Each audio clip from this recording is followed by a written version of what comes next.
If you love to travel, Capital One has a rewards credit card that's perfect for you. With the Capital One Venture X card, you earn unlimited double miles on everything you buy. Plus, you get premium benefits at a collection of luxury hotels when you book on Capital One Travel. And with Venture X, you get access to over 1,000 airport lounges worldwide. Open up a world of travel possibilities with the Capital One Venture X card. What's in your wallet? Terms apply. Lounge access is subject to change. See CapitalOne.com for details. Lowe's knows how to help make your home holiday ready for less. Get Select Style Selections vinyl flooring for just $1.99 per square foot and have it installed before the festivities begin. Our team can help you every step of the way. See a Lowe's Red Vest associate or visit Lowes.com/holiday install to get started. Lowe's, we help, you save. Basic install only. Date restrictions apply. Subject to availability. Installed by independent contractors. See associate for details. Contiguous U.S. only.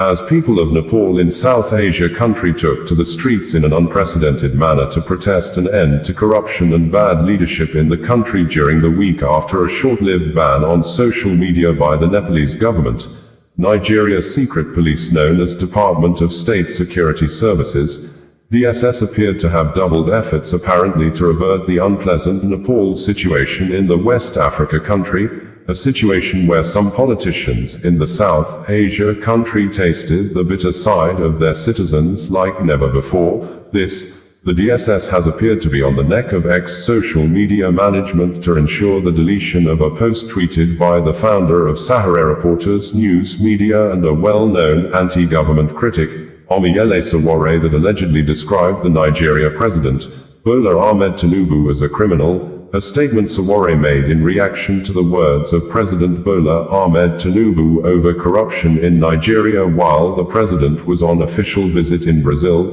The DSS said Sowore misrepresented the president's statement and as such, the supporters of the president are not happy over it. Hence, the security service demanded a retracted publication from Omiyele Sowore, but, in a swift reaction, Omiyele declined and accused the DSS of always acting illegally. In a letter written during the week and addressed to the Director General of the Department of State Services, Omiyele said, "I acknowledge receipt of your letter, which you stealthily dumped with a security guard at the office of my attorneys in Abuja, addressed to Abubakar Marshall. I find your horrendous attempt at holding an unwarranted brief for the president not only insidious but fundamentally defective, flawed in principle, and absolutely unlawful. The State Security Service was not created as a security institution. The SSS, now self-styled as the DSS, began as the Department, Special Branch, an office established in 1948 and initially located in the Office of the Inspector General of Police. It was later renamed the National Security Organization, NSO, but on June 5, 1986, the federal military government issued Decree No. 19, dissolving the NSO and unbundling it into three entities: the SSS for Domestic Intelligence, the NIA for External Intelligence and Counterintelligence, and the DIA for Military-Related Intelligence. While the NIA and DIA largely kept faith with their mandates, the SSS under successive Director Generals has consistently acted bullishly, illegally, and unlawfully, serving as a ready tool of oppression for dictatorial regimes bent on breaking rules and repressing the rights of the Nigerian people. Thus, it is no surprise that you have once again resumed repressive hostility against me.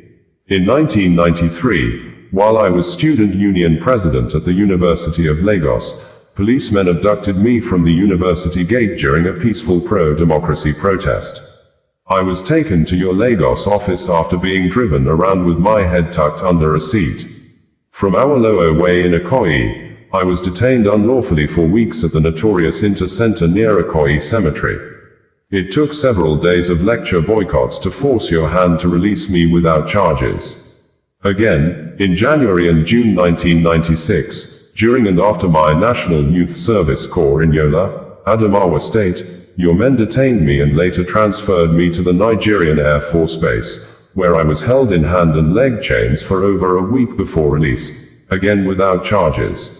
My NYSC discharge certificate has been denied to me to this day because of your unlawful detention. In August 2019, DSS agents invaded my hotel room, abducted me, and detained me for months over trumped-up allegations of treasonable felony, money laundering, and cybercrime. It was your first attempt to falsely accuse me of insulting a sitting president.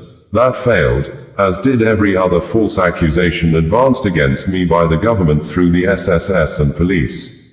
During that period, you flouted several court judgments. Most disgracefully, your men invaded a federal high court presided by Justice Ijeoma Ojukwu to abduct me even after bail conditions were met.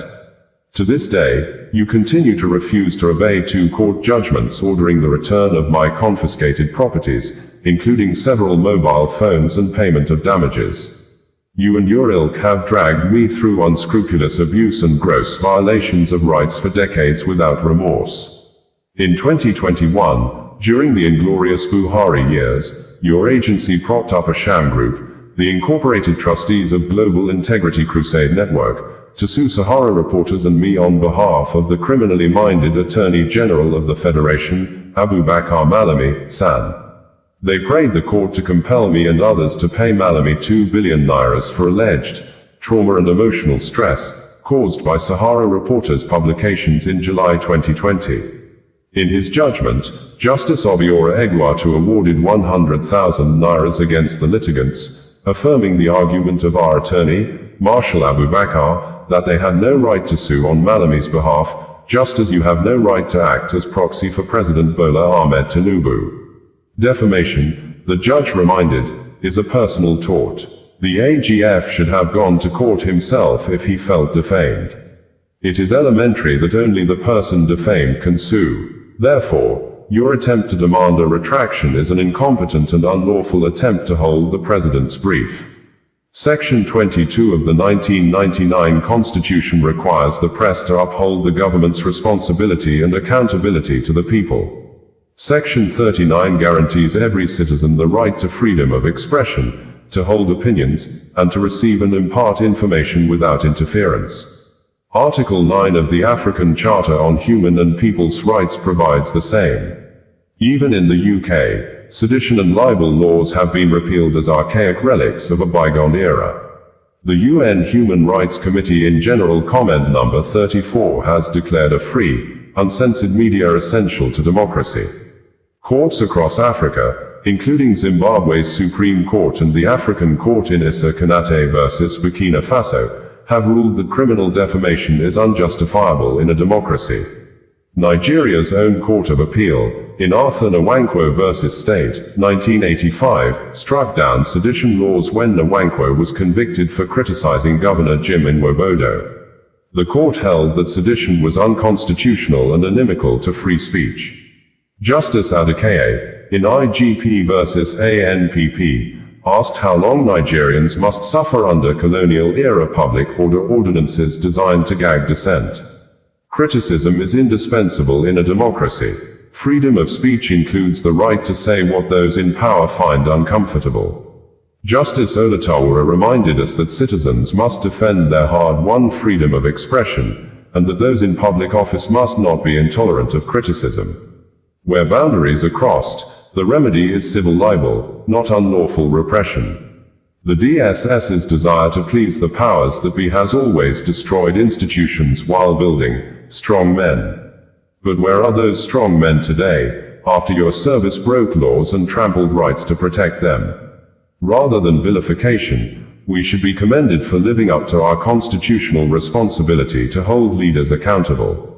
I am glad you made reference to my constant desire to seek change, the very drive that led me to run for the position of President of the Federal Republic of Nigeria, even though my commitments and convictions predate partisan political endeavors. It is from that same line of conviction that I have adopted an uncompromising stance, ensuring that this country does not continue down the path of perdition. You have no business telling me how to criticize the President. But, knowing the nature of your service, it is clear you have not learned your lessons. Let me state it clearly once again, the determination of the Nigerian people to reclaim their country from thieves in power is unwavering. And it shall be achieved. Freedom cometh by struggle, Aluta continua, Victoria asserta. Yours in unwavering service to Nigeria, Omiyele Sowore, former presidential candidate, African Action Congress, AAC, stated. Sowore Radio, bringing you the news in a more digital way.